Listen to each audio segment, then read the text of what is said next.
Sebastian Montclair built his life like a fortress. Every rule, every restriction, every carefully controlled detail served one purpose: to keep the pain locked away where it could never touch him or his daughter again. The Montclair estate sprawled across 300 acres of pristine Napa Valley vineyard, its Mediterranean architecture standing like a monument to success and sorrow combined. The morning fog rolled through the valley as Sebastian reviewed the application for the 7th Nanny this year. Each woman before had failed to meet his exacting standards. Too cheerful, too colorful, too alive. They brought chaos into his ordered world, and chaos was something he could not tolerate. His late wife Evangeline had been chaos incarnate. Beautiful, vibrant, passionate, and ultimately destructive. The red Ferrari she drove that rainy night 3 years ago had become her coffin when she lost control on the winding mountain road. She had been returning from another of her wild parties in San Francisco, probably intoxicated, definitely reckless. The investigation revealed she had been having an affair with a photographer, chasing the excitement that Sebastian's stable love apparently could not provide. Since then, color itself seemed dangerous to Sebastian. The estate staff wore muted uniforms. Luna's nursery contained no bright toys. Even the wine labels bore elegant black and white designs instead of the traditional deep purples and golds that had marked Montclair wines for generations. A woman of shadows. The taxi rolled up the circular driveway precisely at 2 o'clock. Sebastian watched from his office window as a woman emerged, her movements careful and controlled. Celeste Moreau appeared exactly as her references described. Professional, reserved, unremarkable. Her brown hair was pulled into a tight bun, her navy dress buttoned to her throat, her small suitcase suggesting someone who traveled light through life. What her references did not mention was the way she moved like someone constantly aware of exit routes, or how her eyes scanned the surroundings with the wariness of prey animals. Sebastian recognized the signs because he carried similar wounds, though his were self-inflicted. Rosa, the estate's longtime housekeeper, greeted Celeste at the door. Sebastian had specifically instructed that Luna should not meet the new nanny until he had conducted the interview. Too many times his daughter had grown attached to caregivers who ultimately proved unsuitable. "Ms. Moreau," Sebastian said as she entered his office. The room was dominated by dark wood and leather, designed to intimidate and impress business associates. "Please sit." Celeste took the chair across from his mahogany desk, her posture perfect, hands folded in her lap. "Thank you for this opportunity, Mr. Montclair. I understand you have specific requirements for this position." Her voice carried a slight accent that Sebastian could not place. French, perhaps, which would explain her surname. But there was something else underneath, something American and wounded. "Indeed. My daughter Luna has experienced significant trauma. Her mother died when she was 3, and she has struggled to form attachments since then. Stability is paramount." Sebastian leaned back in his chair, studying her face for reactions. "I assume the agency briefed you on our household policies." "Yes, sir. Modest dress, quiet demeanor, educational activities only. No television, no electronic games, no stimulating activities that might upset Luna's routine." Celeste recited the list like a catechism. "I also understand that certain colors are discouraged in the household." Sebastian's jaw tightened almost imperceptibly. "Bright colors can be overstimulating for a child who has experienced loss. We prefer neutral tones, calming environments." What he did not say was that red in particular made him see Evangeline's blood on twisted metal, made him hear Luna's screams when she found her mother's lipstick and tried to paint her face like Mommy used to. The color red had been erased from their lives as thoroughly as Sebastian could manage. "I understand completely," Celeste said, and something in her tone suggested she truly did understand being surrounded by forbidden things. "May I ask about Luna's current emotional state? How does she spend her days?" The lonely princess. Sebastian led Celeste through the house to the sunroom where Luna typically spent her afternoons. The 6-year-old sat at a small table working on a coloring book with remarkable precision. Every line was perfectly within the boundaries, every section filled with appropriate beige, gray, or pale blue crayons. Luna Montclair was beautiful, like her mother had been, with dark curls and expressive brown eyes. But where Evangeline had sparkled with manic energy, Luna moved through the world like a ghost child. Too careful, too quiet, too afraid of making mistakes. "Luna," Sebastian said softly, "I would like you to meet Ms. Moreau. She may be staying with us for a while." The little girl looked up with those enormous eyes that always made Sebastian's heart ache. She stood, performed a perfect curtsy, and extended her small hand formally. "How do you do, Ms. Moreau? I hope you find our home satisfactory." The words were too adult, too practiced. Sebastian saw Celeste's barely concealed reaction to this miniature woman trapped in a child's body. "The pleasure is mine, Luna," Celeste said, kneeling to bring herself to the child's eye level. "That's very beautiful coloring. You stay inside. The lines perfectly." Luna nodded seriously. "Papa says it's important to follow rules and stay within boundaries. It keeps everyone safe." Celeste glanced up at Sebastian, and he saw something flash in her eyes that might have been anger or grief. "Rules can be important," she agreed carefully.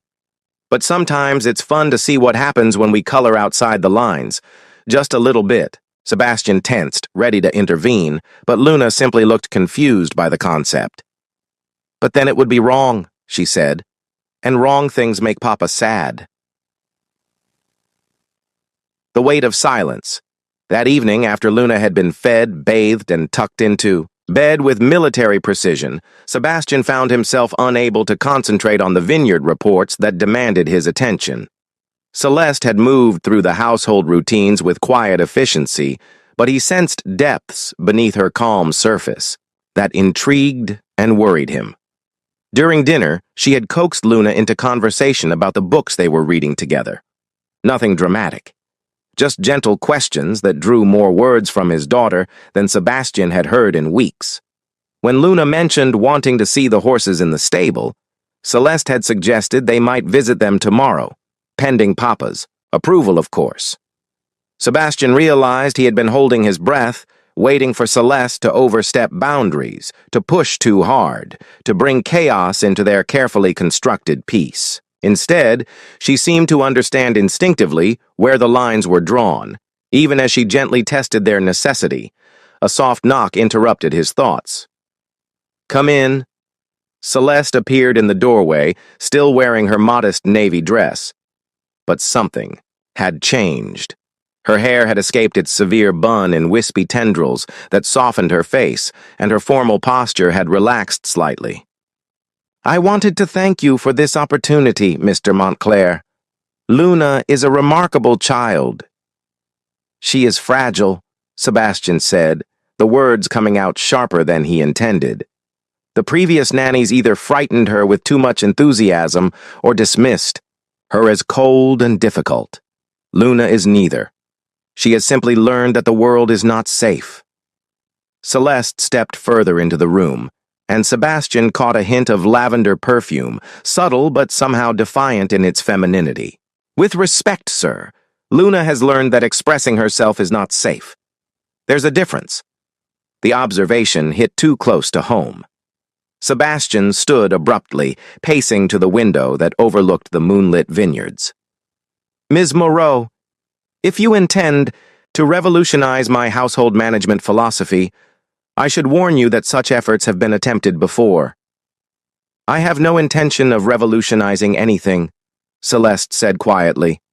"I simply believe that healing happens when we feel safe enough to be vulnerable. Luna is protecting herself the same way you are protecting her, but protection can become a prison if we're not careful." Sebastian turned to study her face in the lamplight. "You speak from experience. We all have experiences that shape how we view safety and risk," she replied diplomatically. "I would never presume to judge your choices. I've simply observed that children need both security and room to grow. Finding that balance is the challenge." Secrets in the shadows. After Celeste left, Sebastian poured himself a glass of his own wine and stood in the darkness of his office, thinking about her words. She was right about Luna, and he knew it. But knowledge and action were different things, entirely. His daughter had become a perfect reflection of his own fears, controlled and controlling, afraid to step outside the narrow boundaries he had established. But how could he teach her to embrace life when he had forgotten how to live it himself? In her small room in the staff wing, Celeste unpacked her few belongings with practiced efficiency. At the bottom of her suitcase, wrapped in tissue paper, like a secret, lay a red silk dress that had belonged to her mother. She had carried it through 3 years of running, changing names and cities, staying one step ahead of Oliver Kane's investigators. Oliver had been charming once, wealthy and powerful like Sebastian, but his charm had concealed a possessive rage that nearly destroyed her. The bruises had healed, but the fear lingered. Coming to the Montclair estate felt like finding sanctuary, even if it was a sanctuary built on the same foundation of control that had once trapped her. The irony was not lost on her that she had escaped one man who forbade her to wear certain colors, only to find employment with another who had banned those same shades from his world. But Sebastian's prohibition came from grief, not cruelty. She could work with grief. She understood it intimately. Through her small window, Celeste could see the outline of the main house, where Sebastian probably still stood awake, wrestling with demons that had names and memories. Luna slept somewhere in those dark halls, dreaming careful dreams that never strayed outside acceptable boundaries. Tomorrow, Celeste would begin the delicate work of bringing color back into their lives. Not the dangerous red that had destroyed Sebastian's peace, but gentle yellows and soft greens, the colors of hope and growth. She would teach Luna that creativity was not dangerous, that stepping outside lines could lead to beauty rather than disaster. But first, she would have to convince Sebastian that healing required risk, and that love was worth the vulnerability it demanded. Looking at her reflection in the dark window, Celeste touched the glass and whispered a promise to the shadows. She would not let fear win. Not this time. 3 weeks passed like gentle waves against a shore, each day bringing small changes that Sebastian noticed despite himself. Luna had begun humming during breakfast, a soft melody that reminded him painfully of Evangeline's voice. But unlike the sharp stab of memory he expected, this echo brought something warmer, something that felt like healing rather than haunting. Celeste moved through their routines with the grace of someone who understood the delicate balance between structure and spontaneity. She never pushed, never demanded, but somehow Luna's world had expanded in ways Sebastian was only beginning to comprehend. "Papa," Luna said one morning as they walked through the vineyard, her small hand tucked safely in his. "Celeste says the grapes change colors when they're ready to become wine. She says change can be beautiful." Sebastian glanced toward the house where Celeste was hanging laundry on the line Rosa had strung between 2 oak trees. Even this simple domestic task looked different when she performed it. The white sheets billowed like sails in the morning. Breeze! And she had pinned them with wooden clothespins that somehow seemed artistic rather than merely functional. "Change can be many things," Sebastian said carefully. "Beautiful, dangerous, necessary, devastating." Luna considered this with the seriousness she brought to all adult conversations. "Celeste says scared feelings are normal, but we shouldn't let them make all our choices. Do you think that's true, Papa?" The question hit Sebastian like a physical blow. How had his 6-year-old daughter become wise enough to see through his carefully constructed defenses? "What else does Celeste say about scared feelings?" "That brave people feel scared too, but they do important things anyway. Like when you decided to hire her even though you were worried I might get attached and then be sad if she left." Luna looked up at him with those knowing eyes. "Are you still worried about that, Papa?" Sebastian stopped walking, kneeling to bring himself to Luna's eye level among the grapevines. "I worry about many things, little one. But mostly I worry about keeping you safe and happy." "I am happy," Luna said simply. happier than before. Celeste makes everything feel lighter, like when the sun comes out after rain. Secret gardens of creativity. That afternoon, Sebastian returned early from a meeting with distributors in San Francisco. He parked his black Mercedes near the main house and was walking toward his office when he heard something that stopped him cold. Laughter. Real, bubbling, childish laughter coming from the direction of the garden. Following the sound, Sebastian found himself at the edge of the herb garden where Rosa grew basil and rosemary for the kitchen. But the space had been transformed. A large canvas was stretched between two easels, and Luna knelt before it wearing an old shirt covered in paint smudges. Her hands, previously so careful and clean, were rainbow-stained as she dabbed yellow paint onto what appeared to be a sun. Celeste sat cross-legged beside her, wearing a simple white blouse and jeans that Sebastian had never seen before. Her hair fell loose around her shoulders, and she was guiding Luna's brush with gentle suggestions rather than rigid rules. "See how the yellow makes everything look warm," Celeste was saying.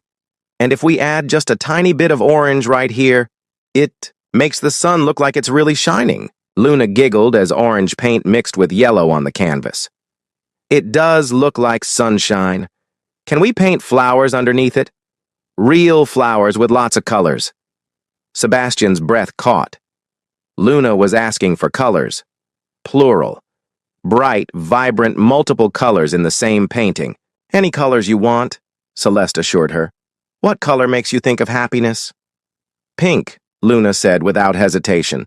"Like the roses in the pictures of Mama that Papa keeps in his desk. And purple like the lavender that smells so good. And green like the new leaves on the trees." Sebastian gripped the garden gate, watching his daughter name colors like prayers, like wishes she had been afraid to speak aloud. When had she noticed the roses in Evangeline's photographs? When had she developed opinions about the emotional resonance of different hues? "Those are perfect choices," Celeste said, reaching for tubes of watercolor paint. "Let's start with the pink roses. Can you show me how big you think they should be?" Luna's brush moved confidently across the canvas, creating shapes that were recognizably flowers even if they defied botanical accuracy. She was completely absorbed, completely present, completely alive in a way Sebastian hadn't seen since before Evangeline's death. As he watched, Celeste began adding her own touches to the painting, creating a garden scene that bloomed with life and possibility. Her movements were sure and practiced, revealing an artistic skill she had never mentioned. "You're very good at this," Luna observed, watching Celeste add delicate details to a butterfly. "Did someone teach you to paint?" Celeste's brush paused for just a moment. "My mother taught me. She said painting was like keeping a diary, but with colors instead of words. She said we could paint our feelings when we didn't have words for them." "Did your mama die too?" Luna asked, with the directness that only children possess. "Yes, sweetheart. When I was not much older than you are now. Do you miss her?" "Every day. But painting helps me remember the good parts, the beautiful parts, instead of just the sad parts." Luna nodded solemnly, then brightened. "Maybe we could paint a picture of my mama. Not a sad picture, but a happy one with all the colors she liked." Sebastian's heart nearly stopped. Luna had never expressed any desire to commemorate Evangeline, had barely mentioned her mother since the funeral. The few times Sebastian had tried to share memories, Luna had grown quiet and withdrawn. "I think that would be wonderful," Celeste said softly. "We could paint all the things that made her happy. What do you remember about her?" She smelled like flowers, and she sang all the time, even when she was cooking breakfast. "And she wore pretty dresses that spun around when she danced. She used to dance with me in the kitchen while dinner was cooking." Luna's voice grew dreamy with memory. "And she laughed really loud, like music."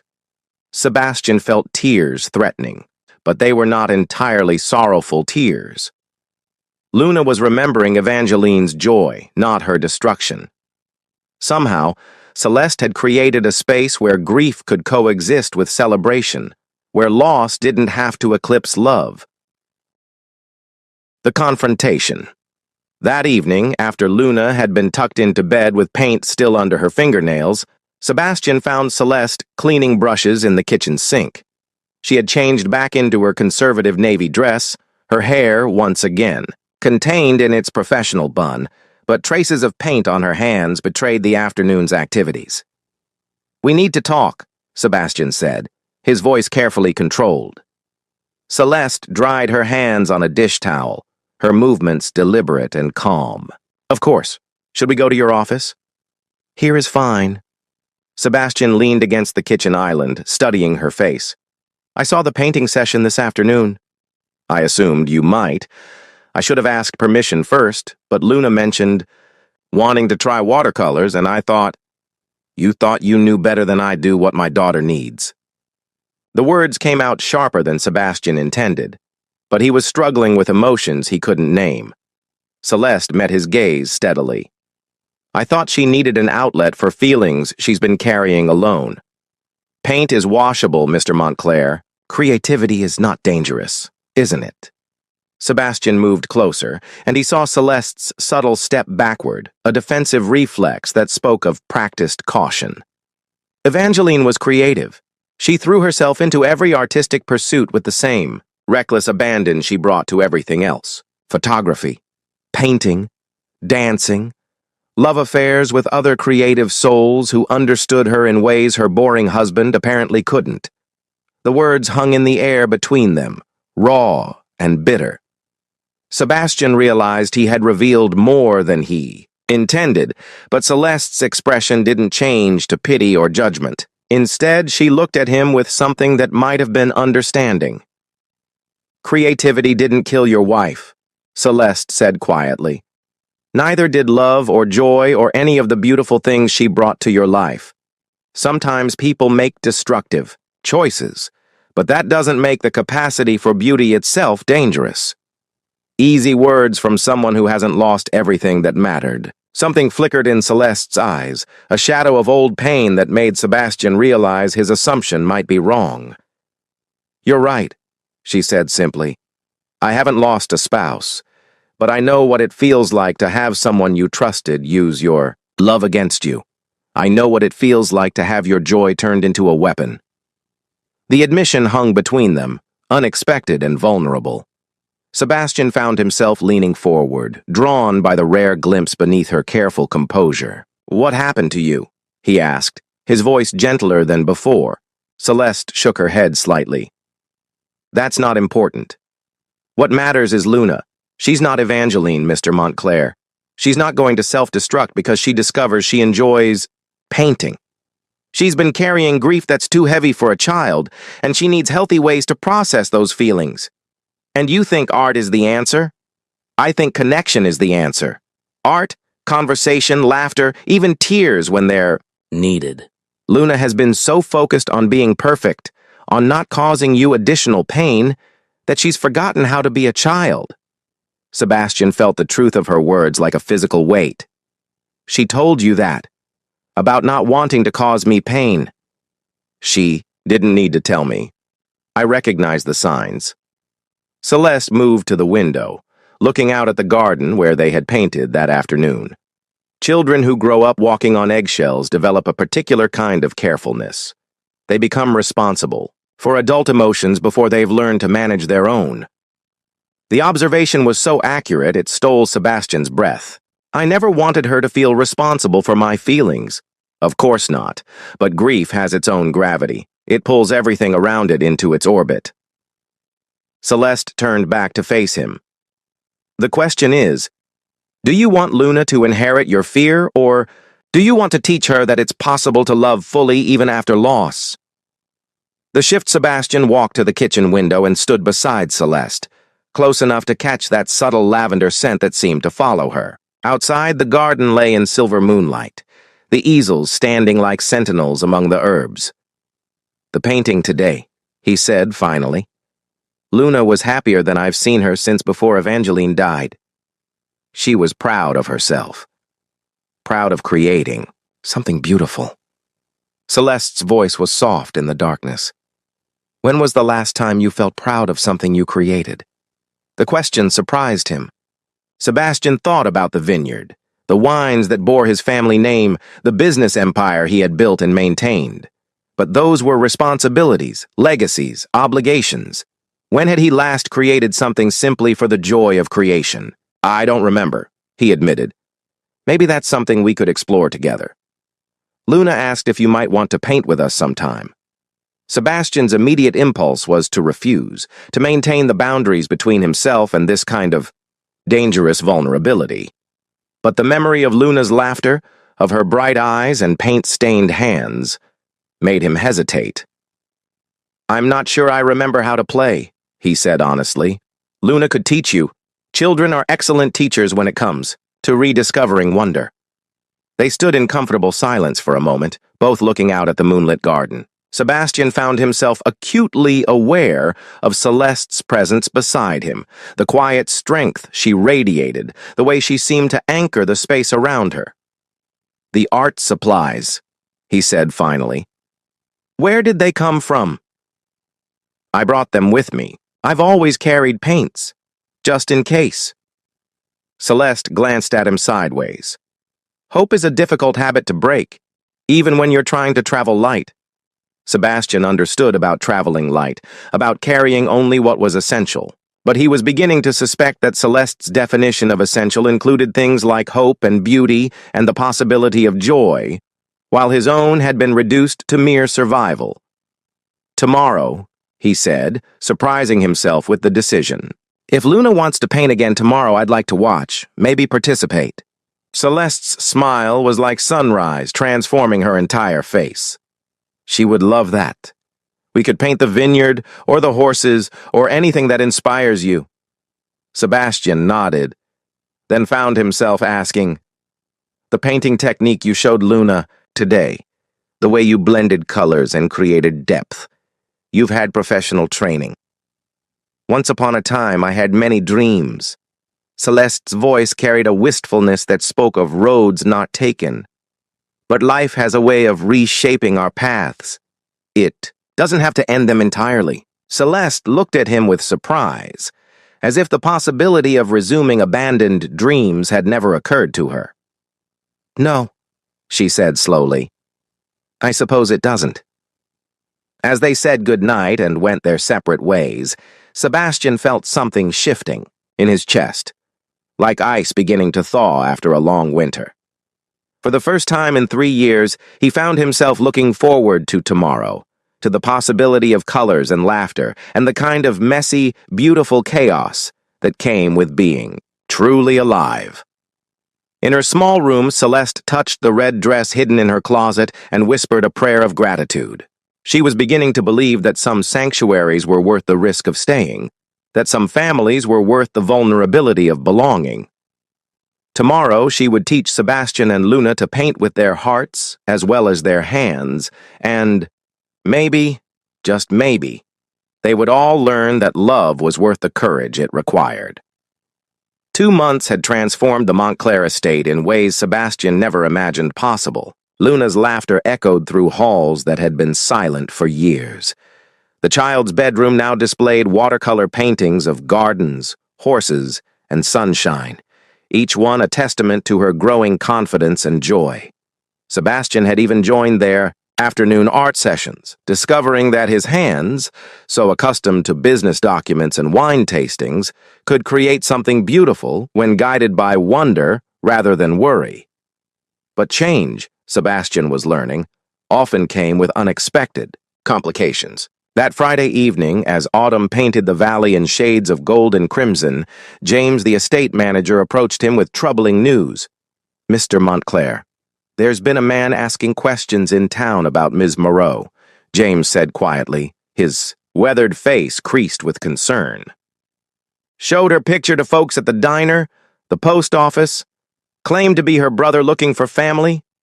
Sebastian's blood chilled.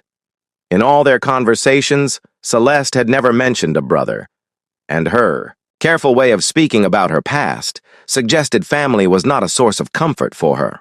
What did he look like? Expensive suit, city car, the kind of smooth manners that make folks uncomfortable. Rosa happened to be in town and overheard him offering money for information. She said something about him made her skin crawl. Sebastian found Celeste in the garden with Luna, both of them adding final touches to a mural they had been creating on the side of the old gardening shed. Luna was painting tiny purple flowers along the border, while Celeste worked on a majestic oak tree whose branches seemed to shelter everything beneath them. "Celeste," Sebastian called softly, not wanting to alarm Luna. "Could I speak with you privately?" Something in his tone made Celeste look up sharply. She handed her brush to Luna and stood, wiping her hands on the paint-stained apron she wore over her simple green dress. Another small rebellion against the gray wardrobe she had arrived with. "Keep working on those beautiful flowers, sweetheart," Celeste told Luna. "I'll be right back." They walked toward the house in silence, but Sebastian could feel tension radiating from Celeste like heat from a fire. Her careful composure was intact, but her hands trembled slightly as she removed the apron. "Someone has been asking about you in town," Sebastian said when they reached the privacy of his office. "A man claiming to be your brother." Celeste's face went white, then gray, all the color draining away as if someone had opened a valve. She sank into the chair across from his desk, her breathing becoming shallow and rapid. "How long?" she whispered. "How long has he been asking?" "Today, as far as we know." "Celeste, who is he?" For a moment, Sebastian thought she might faint. Then she straightened with visible effort, and when she looked at him, her eyes held a resignation that broke his heart. "His name is Oliver Kane. He's my ex-husband, and he's going to destroy everything good I've found here." The truth unveiled. Sebastian poured Celeste a glass of water and waited while she steadied herself. Outside, they could hear Luna humming as she painted, completely unaware that their peaceful world was about to shatter. "I lied to you," Celeste began, her voice barely above a whisper. "About almost everything. My name really is Celeste, but my last name isn't Moreau, it's Kane. Though I've been using my mother's maiden name, Beaumont, for 3 years now. I've been running from Oliver since the night I finally found the courage to leave." Sebastian settled into his chair, his business instincts warring with his growing emotional investment. "Tell me what happened." "Oliver is wealthy, connected, charming when he wants to be. On the surface, our marriage looked perfect. Beautiful home in Beverly Hills, charity galas, everything money could buy." Celeste's voice grew steady as she spoke, as if telling the truth was a relief after years of carefully crafted lies. But behind closed doors, Oliver needed to control everything. What I wore, where I went, who I spoke to, what I thought. When I tried to assert any independence, he became... She paused, touching her ribs unconsciously. He became persuasive in ways that left marks. Sebastian's hands clenched into fists. "He hurt you. He owned me. Or thought he did. The final night, I had hidden some of my mother's jewelry, been selling pieces slowly to save money for escape. Oliver found out. He put me in the hospital with 3 broken ribs and a concussion. Told the doctors I had fallen downstairs." The casual way she recounted the violence made Sebastian's stomach turn. "How did you get away?" "A nurse at the hospital, an older woman who had seen too many accidents, slipped me a card for a women's shelter. They had resources, safe houses, people who specialized in helping women disappear. I spent 6 months in hiding, learning how to become someone else, then started moving. New city, new name, new job every few months." Sebastian thought about the references that had seemed so perfect, the way Celeste never talked about her past, her careful way of moving through the world. The nanny positions. "I do love children and I'm good with them, but mostly domestic. Work lets you hide in plain sight. Rich families don't look too closely at the help as long as we do our jobs well." Celeste met his eyes. "I never meant to stay anywhere long enough to care about people. I never meant to fall in love." The last words hung in the air between them like a confession and a goodbye. Sebastian felt his heart stop, then restart with painful intensity. "Love," he repeated quietly. With Luna, Celeste said quickly, but her cheeks flushed. And with this life, this place where I could finally breathe, I know I have to leave now. Oliver won't stop looking, and I won't bring danger to you and Luna. Sebastian stood and moved around the desk, kneeling beside her chair so he could look directly into her eyes. What if you didn't have to run anymore? Sebastian, you don't. Understand. Oliver has money, lawyers, private investigators. He's probably watching the house right now. He'll use Luna against me, against you. He'll destroy everything rather than let me go. Then we don't let him. Sebastian's voice carried a conviction that surprised them both. I have money too, Celeste, and lawyers, and security, and something Oliver doesn't have. What's that? Something worth fighting for. The red dress decision. That evening, Sebastian arranged for additional security around the property and contacted his attorney about protection orders and legal options. But Celeste seemed to grow more distant with each protective measure, retreating into the careful shell she had worn when she first arrived. After Luna was asleep, Sebastian found Celeste packing her few belongings with mechanical efficiency. She had changed back into the severe navy dress, her hair once again confined in its austere bun. You're still planning to run, he observed from the doorway. It's what I do, Celeste replied without looking up. It's what keeps everyone safe. What about what Luna wants? What about what you want? What I want doesn't matter. It stopped mattering the day I married a man who taught me that wanting things was dangerous. Sebastian entered the room and gently took the dress she was folding from her hands. Show me, he said quietly. Show you what? Show me what you want. Show me who you really are when you're not afraid. Celeste stared at him for a long moment, then moved to the closet and pulled out something wrapped in tissue paper. With trembling fingers, she unwrapped a red silk dress that seemed to glow like captured fire in the lamplight. This was my mother's, she whispered. The only thing of hers I saved. I used to dream about wearing it to dance with someone who loved me, really loved me, not who they could make me become. Sebastian held out his hand. Put it on. Sebastian, I can't. Your rules about red, forget my rules. This isn't about Evangeline or the past or fear.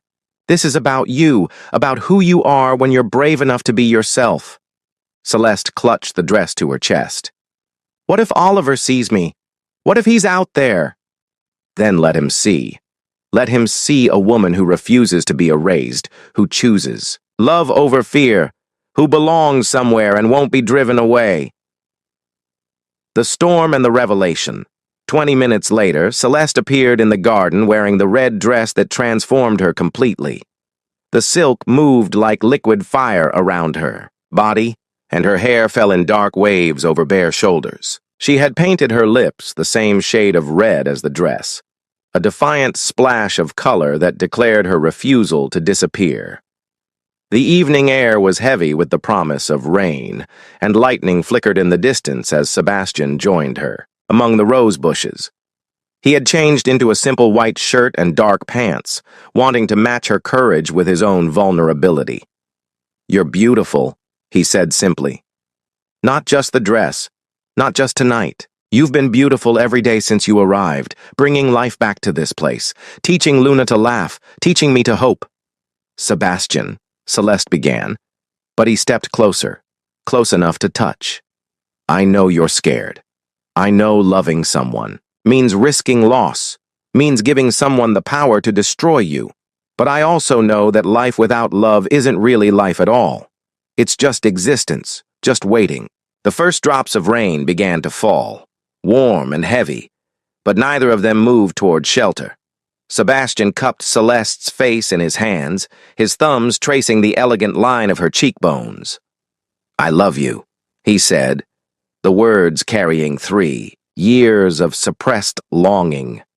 I love your strength and your gentleness, the way you see beauty in broken things, the way you've taught my daughter to fly again. I love that you wear red dresses in thunderstorms and paint sunflowers like prayers. Celeste's eyes filled with tears that mixed with the rain on her cheeks. I love you too, she whispered. "I love your wounded heart and your fierce protection of Luna. The way you've learned to be vulnerable again. The way you make me believe I'm worth fighting for." Sebastian leaned down and kissed her as the storm broke around them, rain pouring, down like a benediction, washing away years of fear and control and careful distance. Celeste kissed him back with the passion of someone who had forgotten she was allowed to want things, to claim happiness, to believe in forever. The confrontation. They were so lost in each other that they didn't notice the figure approaching through the rain until a familiar voice cut through the storm. How touching. My wife playing house with another man. They broke apart to find Oliver. Kane, standing 20 feet away, his expensive suit plastered to his body by the rain, his handsome face twisted with the kind of rage that Sebastian recognized as truly dangerous. Oliver was exactly what Sebastian had expected.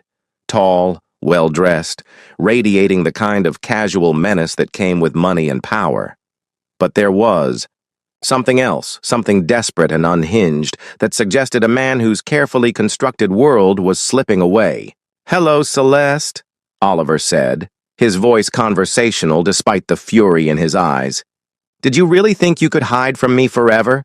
Did you think I wouldn't find you playing nanny to some wine merchant's brat?"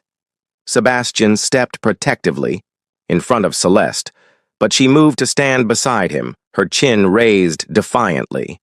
"I'm not your wife anymore, Oliver. I haven't been for 3 years. You're my wife until I say you're not." Oliver's mask of civility slipped completely. "You belong to me. That dress belongs to me. Everything you are belongs to me." "She belongs to herself," Sebastian said, his voice carrying the quiet authority of a man who had built empires and wasn't intimidated by bullies. "And she's under my protection now." Oliver laughed, a sound like breaking glass. "Your protection? Do you have any idea what I could do to you, to your business, to your precious daughter? I have connections, power, resources you can't imagine. And I have something you don't," Sebastian replied calmly, her love freely given. The words hit Oliver like a physical blow. For the first time, his absolute confidence wavered, and Sebastian saw him clearly. Not a powerful predator, but a broken man who had confused control with love, possession with passion. "Celeste," Oliver said, his voice taking on a pleading quality that was somehow more frightening than his threats. "Come home with me. We can fix this. I can change, be better. Just don't leave me alone." For a moment, Celeste's face softened, with something that might have been pity. "I'm not responsible for your loneliness, Oliver. I never was. You have to learn to love yourself before you can love anyone else." Oliver's face contorted with rage and desperation. He reached into his jacket, and Sebastian tensed, ready to shield Celeste with his own body. But before the situation could escalate further, the sound of sirens pierced the night air. "You called the police," Oliver snarled. "I called them the moment my security team reported you on the property," Sebastian replied. "You're trespassing, and I believe you're also violating several restraining orders in multiple states." As police cars surrounded them, their lights painting the rain-soaked garden in red and blue, Oliver made one last desperate lunge toward Celeste, but Sebastian was ready, catching the other man's wrist and stopping him with the kind of strength that came from working with his hands in the vineyard. "It's over," Sebastian said firmly. "She's free now." New beginnings. 6 months later, the Montclair estate bloomed with color and life in ways that would have been unimaginable a year before. Luna's artwork covered every available wall space, bright explosions of joy that celebrated everything from butterflies to birthday cakes. The wine labels had been redesigned to incorporate vibrant botanical illustrations, and the tasting room now featured a gallery of local artists. Sebastian and Celeste were married in the garden where they had first kissed, surrounded by friends, and family and more flowers than the valley had seen in decades. Luna served as maid of honor, wearing a dress she had designed herself in sunset shades of pink and gold. Oliver had been arrested that rainy night and charged with stalking, harassment, and violation of multiple protection orders. His legal troubles had multiplied as other women came forward with similar stories, and his business empire crumbled under the weight of scandal. He would be in prison for years, giving Celeste the time and space she needed to fully heal. The red dress now hung in Celeste's closet next to a dozen others in every color imaginable. She wore whatever made her happy, painted whenever inspiration struck, and loved without reservation or fear. On their wedding night, as they danced under stars that seemed brighter than ever before, Sebastian whispered in his wife's ear, "Thank you for teaching me that love is worth the risk." Celeste smiled, radiant in white silk that caught the moonlight like captured dreams. "Thank you for teaching me that some sanctuaries are meant to be forever." Luna ran between them, her flower, crown askew, her face bright with the kind of joy that comes from belonging completely and unconditionally. The three of them formed a circle of love that had been forged in courage, tested by fire, and proven strong enough to weather any storm.